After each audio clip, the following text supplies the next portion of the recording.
What do you think about the way business is going and the private opportunities for business in Russia, given all of this negative publicity? Well, I think it didn't need Sergei Pugachev, the collapse of whose bank is an extremely murky tale. He blames the Kremlin, of course, for loading him with debt. Of course he does. There's a lot of failed bankers and failed Russian businessmen who come to the West and proclaim themselves as tribunes of democracy. But just because he may be compromised as a source doesn't mean to say that his diagnosis is necessarily wrong. And to be sure, the tensions which are caused ultimately by the shock caused by the Ukraine crisis are beginning now to destabilize the whole Russian bureaucratic and business elite. There is an element of truth there, isn't there? The business is now bound to Putin, because if you start closing down the ability to tap the West for financing, and many of these businesses are now turning to the Russian government for support, then essentially it's Putin who's pulling the purse strings. We've been here before, Karen. In 2008, 2009, if you remember, Russian business was over-leveraged, and it was entirely bailed out by the Russian government.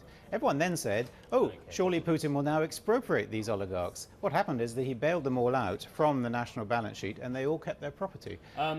Pugachev again says in this FT copy, which I'm reading, there is no point in anyone looking for a mistake by Yevtushenkov. He's the man who, of course, has been accused of money laundering by the government, the founder of Sistema, and obviously owner of those Bazhnev shares, or was previously. The system is just starting to eat itself. Is Russia going to get a lot worse economically, and in terms of, as you say, there's murky tales left, right and centre? Is it going to get worse as a business environment, as an economic environment, despite what Nabilina tells us, despite what Siluanov is going to be telling us in the next 24 hours as well?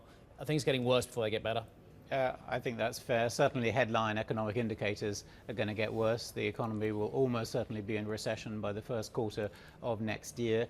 The root cause is the shock in Ukraine. The economy was going to be weak anyway without Ukraine, but this shock has not only driven the economy into recession via sanctions, but also it's destabilized the elite, and therefore you're getting battles. So yes, it's going to get worse. Are they going to stabilize? Are they going to come back? Well, I mentioned the crisis of 2008 to 9 already. We've had shocks before in Russia. This is bad, even by Russian standards, but everything passes, yes.